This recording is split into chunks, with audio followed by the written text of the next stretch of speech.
जिक्र किया यूक्रेन और रशिया वॉर का, तो दुबई को एक सेफ हेवन की तरह देखा जा रहा है। मल्टीपल रीजन, वहाँ वॉर जोन था इसलिए यहाँ पे इन्वेस्टर्स आ रहे थे।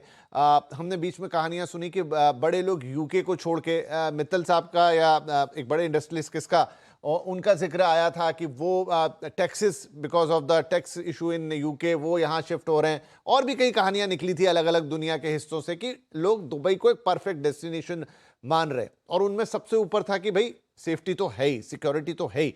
लेकिन ये जो पूरी रीजन में घटना घटी है, अब देखिए जैसा मैंने शुरू में भी जिक्र किया कि एक तो इसका अभी इंपैक्ट है, आज होगा, लेकिन लेट्स सी कि आगे ये किस तरीके से इवॉल्व होता है और फाइनल सेटलमेंट किस ढंग से होता है इसका, उसका इस पूरे रीजन पे इंपैक्ट आएगा। तो जो एक सेफ हेवन वाली इमेज है दुबई की, क्या अब इरिस्पेक्टिव कि आगे युद्ध का क्या होता है, कितने दिनों में खत्म होता है, वो उसको थोड़ा झटका लगेगा उस इमेज को, और एक बार को इन्वेस्टर्स के मन में ऐसा मौका आएगा, या फिर इसका एक कॉन्ट्रा भी हो सकता है। वो भी मेरे मन में सवाल आता है कि जब ये पूरा रीजन ही अगर इस इंपैक्टेड है, तो उसमें सबसे सुरक्षित और उसमें सबसे स्टेबल जगह या उसमें सबसे डायनामिक जगह कौन सी, तो क्या उसका फायदा दुबई को मिल जाएगा? ये दोनों सिक्के के दो पहलू मुझे दिख रहे हैं, आपकी क्या राय है? देखिए, मेरे ख्याल से दुबई का जो status as as international business hub है, वो मेरे ख्याल से वो बना ही रहेगा। और जिस तरीके से मिडिल ईस्ट में हम जो बात कर रहे हैं, ये वर्ल्ड का एक एनर्जी हब है।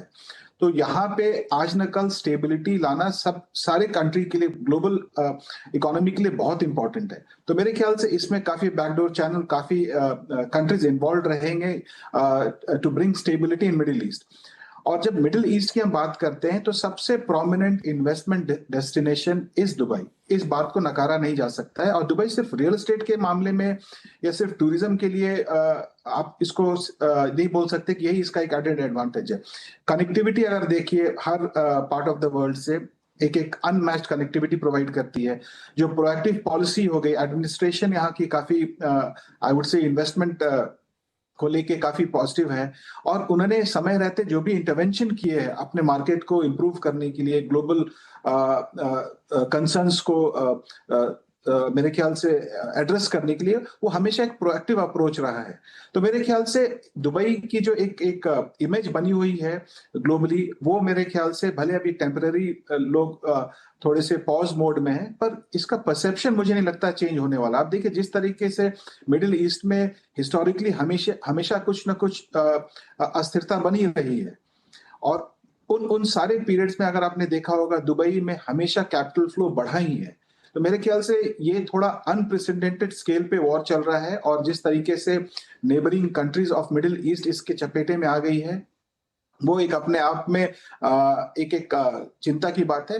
पर इन सब चीजों में अगर आप देखें, जिस स्केल की अटैक हो रही है, जिस तरीके से दुबई को टारगेट किया जा रहा है, वो एक सिंबॉलिक है।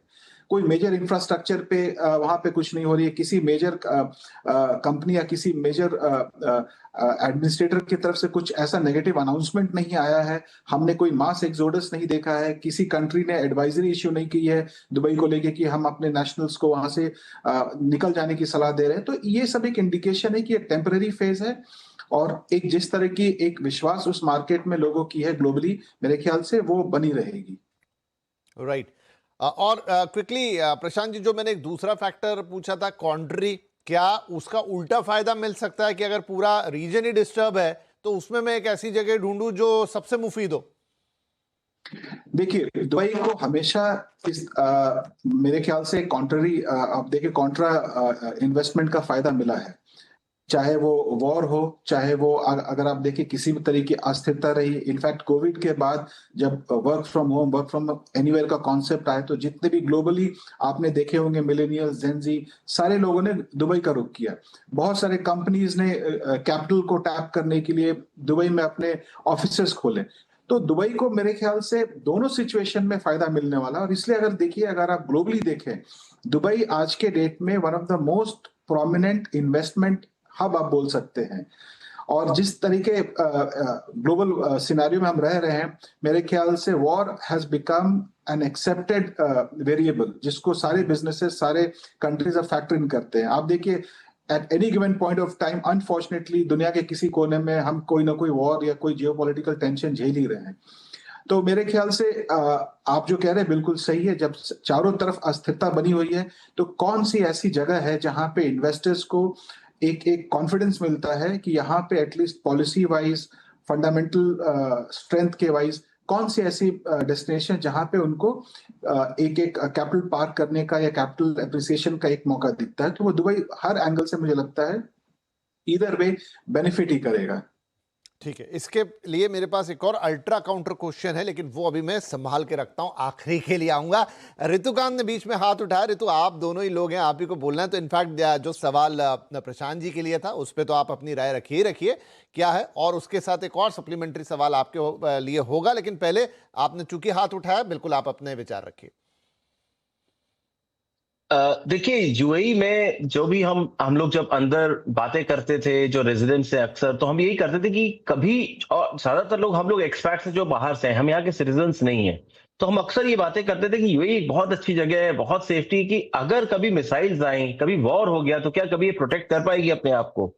मतलब मैं इसको लाइव टीवी पे ये बात एक्सेप्ट कर रहा हूँ कि हम अक्सर ये बातें करते थे, और हमारे लिए बहुत बड़ा सरप्राइज था, पॉजिटिव फीलिंग आई इस चीज को लेकर। 97% ऐसी बड़ी बैलिस्टिक मिसाइल्स और वर्ल्ड क्लास ड्रोन्स जो ईरान के पास थे, उसको इंटरसेप्ट कर पाया। तो ये as residents we feel proud. ठीक है, एक शॉर्ट टर्म में एक पैनिक का माहौल बना, बट आज की डेट में जब 7 8 10 दिन निकल गए, तो हमें इस बात को लेके काफी प्राउड फील होता है कि हम ऐसी कंट्री में जहां पे 97% इंटरसेप्शंस हो गए। तो बस मैं ये पॉइंट जरूर ऐड करना चाहता था कि इससे परसेप्शन में लॉन्ग टर्म में फायदा मिलेगा कि यूएई इज डिफेंस, यूएई का काफी स्ट्रांग है।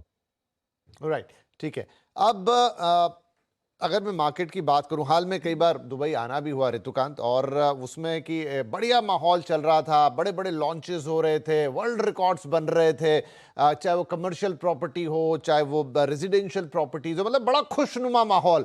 इंडिया से काफ़ी कनेक्टेड था। इंडियन सेलिब्रिटीज़ जो हैं वहाँ पर, फिल्म सेलिब्रिटीज़ मोस्टली, वो ब्रांड एम्बेसडर बने हुए थे। तो मतलब बैक टू बैक लॉन्चेस, और उसमें वो अनाउंसमेंट की एक ही दिन में सब कुछ बिक जाना, मतलब ये तब होता है जब मार्केट बिल्कुल बूम कर रहा होता है। आप इन्वेस्टर्स की लाइन देख रहे हैं, आप रियल्टर्स की लाइन देख रहे हैं, तो पूरा माहौल दिखाई देता था दुबई के अंदर। ऑफ कोर्स अभी क्योंकि एक डिफरेंट सिचुएशन है, लेकिन क्या वो जो खुशनुमा प्रॉपर्टी का माहौल था, उसमें कुछ अंतर आ गया है, या कोई चेंजेस आपको विजिबल हुए हैं कि वो जो एक थोड़ी सी मतलब कॉशियसनेस आ गई है कि चलो ठीक है, ये वॉर वाली सिचुएशन है, तो अभी थोड़ा रुकते हैं, देखते हैं?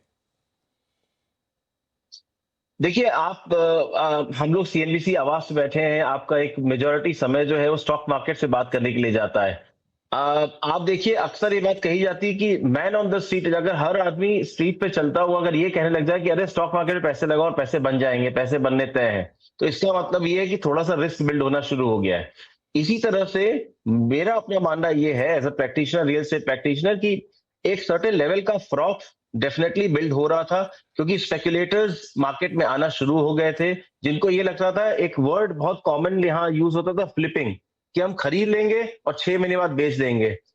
कोविड के बाद से बहुत लोगों की नौकरियां गई वर्ल्ड ओवर, बहुत से लोग यहाँ आ गए, उनको लगा कि हम ब्रोकर्स बन जाते हैं, पार्ट टाइम सेलिंग करेंगे। बहुत सारा उन्होंने मतलब ऐसी सेल्स हुई हैं जो कि ऐसे लोगों को बेची गई जिनको कि भाई 6 महीने 8 महीने बाद आप बेच दिए 10%, 15%, 20% पे। कहीं कहीं ऐसा हुआ, कहीं कहीं ऐसा नहीं हुआ। हम लोग जो एडवाइजरी में थे, हम लोग हमेशा बोलते हैं कि रियल एस्टेट एक इलिक्विड इन्वेस्टमेंट है, इसको लॉन्ग टर्म के लिए रखना चाहिए, ये 1 साल 1.5 साल की फ्लिपिंग के लिए नहीं है। तो मैं आपकी बात को पूरी तरह से डिनाई नहीं करूंगा। एक सर्टेन लेवल ऑफ मार्केट में फ्रॉथ था, और जिसका ठीक होना इस मार्केट के लिए बहुत हेल्दी है। मैं बिल्कुल इस बात को डिनाई नहीं करूंगा और बात को एक्सेप्ट करूंगा, और मैं इस बात से खुश हूं कि थोड़ा सा सर्टेन नंबर ऑफ फ्रॉथ जो है इस मार्केट से निकल जाएगा, तो स्टेबिलिटी और इस मार्केट में बढ़ेगी।